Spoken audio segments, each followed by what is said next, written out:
Alright, here we go. Coming at you at a methylphenidate induced diatribe. Tweaking, if you will. Um, just want to talk about a few things. For one, why do I want to be famous? For since I was a kid, I've wanted to be something where my face is out there. I'm in the limelight, something like that. Singer, actor, even behind the scenes guy in Hollywood. I didn't give a crap. I just love to do it. I would have a lot of fun with it. Hence is what led me to my first career choice before I joined the Army was working for a radio station. I loved it. You got to listen to all the new music. You got to hang out with cool people. You got to meet rock stars, man, and it was so cool. I got to say I was a little starstruck the first time I ever met like a real big celebrity. I didn't know what to do because I was young. I was like 18, 19 years old, and so I was like I was running through my head. What am I gonna say to him? And then I got to the point after you met so many of them, that you're just like they're normal people. They do a job. They do something that's pretty cool. They have a cool job, and it's something that they love, and they do it for other people. But in the end of the day, they're just normal people like you and me. So I ended up having to talk to them like that. But yeah, my starstruckness. Is that a word? I'm not sure. Thank you, Concerta. Um, that's what it. Yeah. Anyway, bouncing around. I have ADHD, by the way, but I swear sometimes if I don't take my Concerta, like after a while, like I won't take it for say a week, and then I take it again. I think it makes it worse until it gets back into my system and stuff. Anyway. Yes, Concerta is a great thing. I help you clean. It's better than crystal meth. Just don't abuse it. I don't believe in abusing drugs. It's not good. Not good at all. Marijuana is not a drug, though. By the way, marijuana is not a drug. Um, Matter of fact, when I get out of the military, I do plan. It would be cool to live in California or another one of those states that allows medicinal marijuana because I do have glaucoma. Um, I used to wear glasses, as a matter of fact, until the army, the wonderful army, paid for this lovely eye surgery, the PRK, which allows me to see, which is cool. I have perfect vision now, 2010, better than perfect actually. Um, but I still do have glaucoma, and they give me eye drops. That's supposed to relieve the pressure. For all of you that don't know what glaucoma is, glaucoma it's a disease which there's an extremely high amount of pressure on the uh, optical nerve or retinal nerve, whatever that nerve is.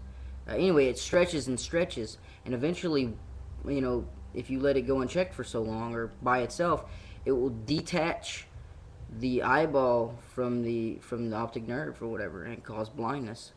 Uh, and so you have to find ways to relieve that pressure.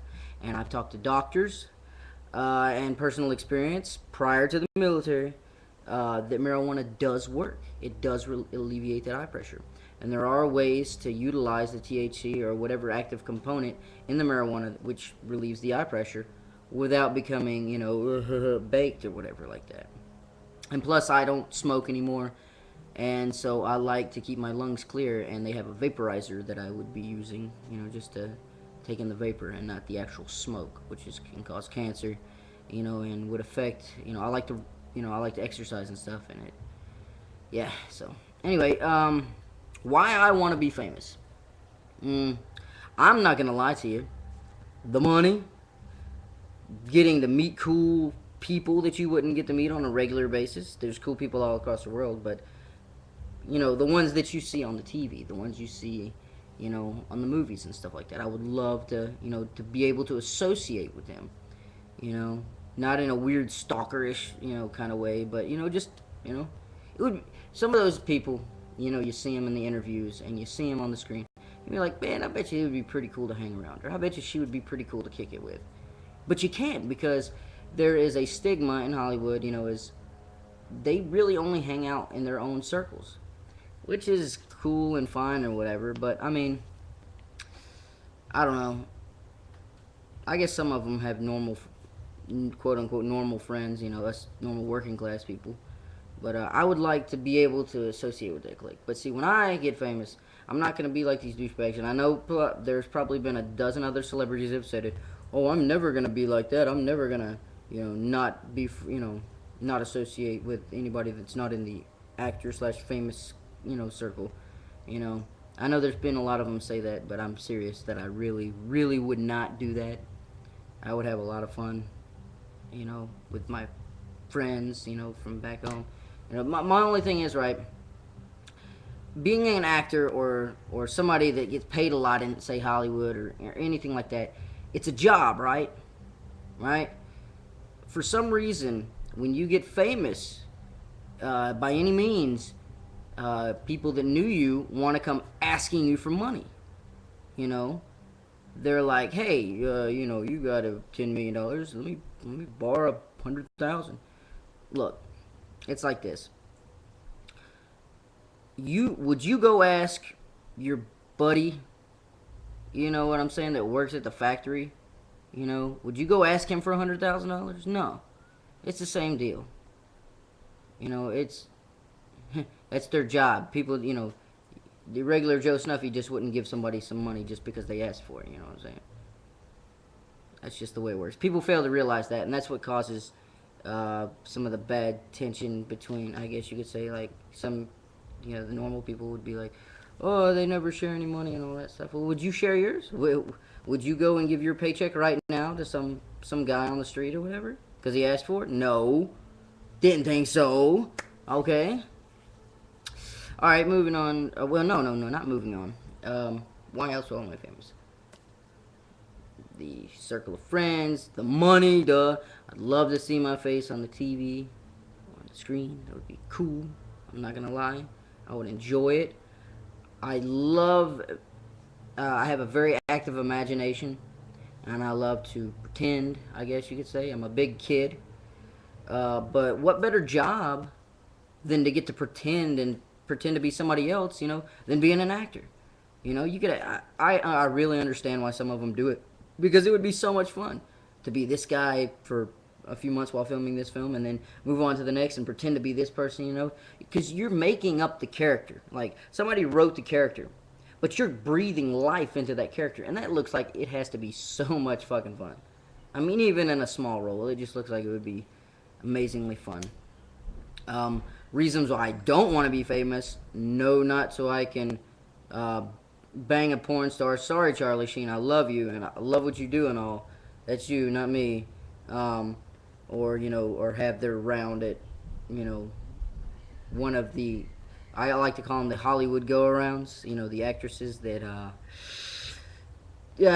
date about 1,500 people a year, and no doubt sleep with them. So, not looking for that. That's just not me. Anyway, no disrespect, to each his own, but yeah. I was talking with a friend, and I have a nickname actually at work.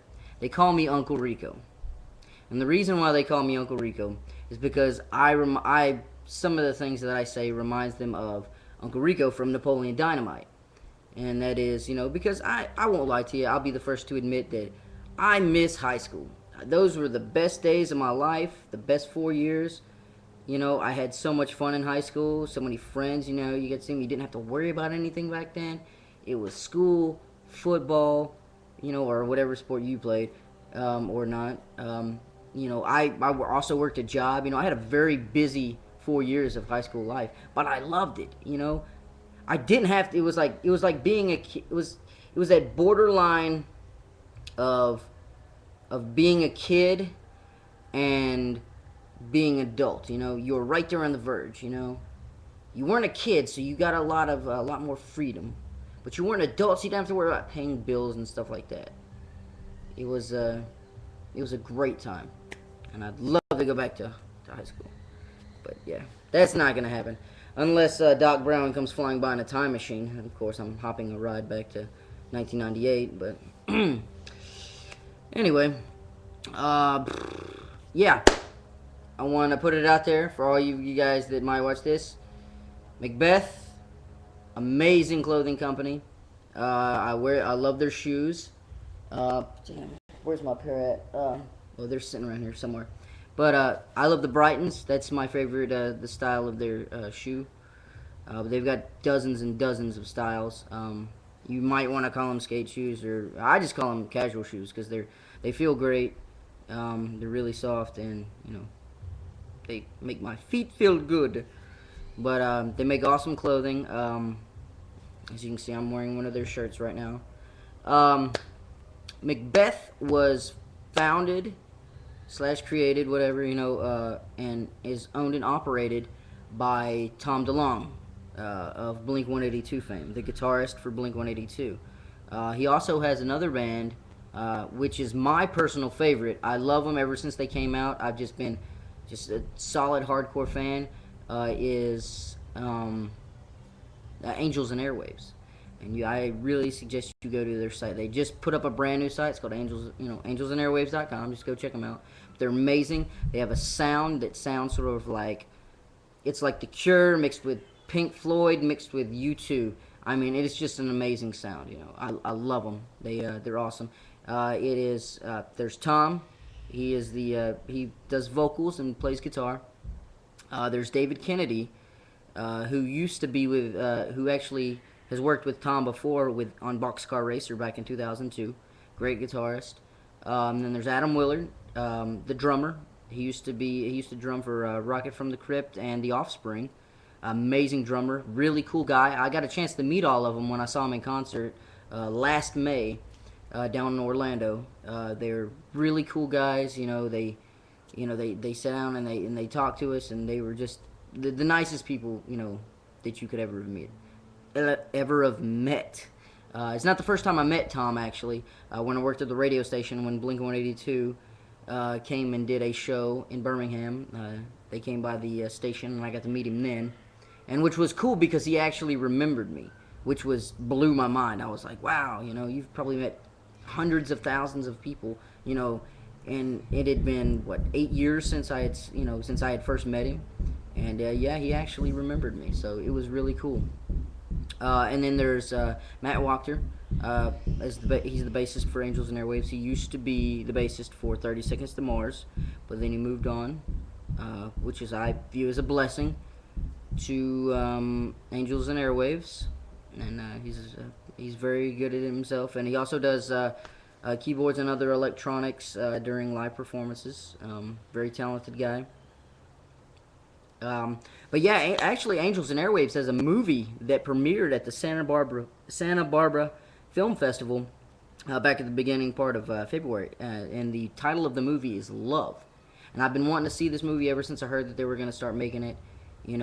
They're Angels and Airwaves. They did the score for the film, so it's sort of like The Wall by Pink Floyd. I'm not going to tell you anything about it. Go check it out. Go Wikipedia it. It's got its own Wikipedia page. They're on Facebook, everything like that. But the movie's titled Love, and it's directed by William Eubank, and Gunnar Wright plays the starring role in it. It's an independent film, but from what I've heard from the people that have seen it, they say it is just absolutely amazing. So go check it out. But yeah, also the movie gets released to the general public in August. I believe it's August, because at the same time there's a double Angels and Airwaves has a double album coming out, to be released, like coincided or whatever with the movie. So it's gonna be a big year for them, and I can't wait to hear it. They have 3 CDs out, and I love every last one of them. Also, the new Blink 182 album comes out, I believe in July or something like that. I think that's what I follow Mark and Travis and Tom, all 3 of them, on Twitter, and Mark, has talked about, they're possibly releasing it in July, which I can't wait for that. It's been too long without some Blink 182. But getting ready to play some Call of Duty. It's a wonderful coping mechanism for me. It allows a person to, if you ever get mad and just want to shoot somebody, instead of actually going out and shooting somebody and going to prison, you can just get on the game and shoot people online. It's fun. But it's nothing, it's pretty cool. I'm a soldier. I've been in firefights. I've been deployed 5 times. And there's some, yeah,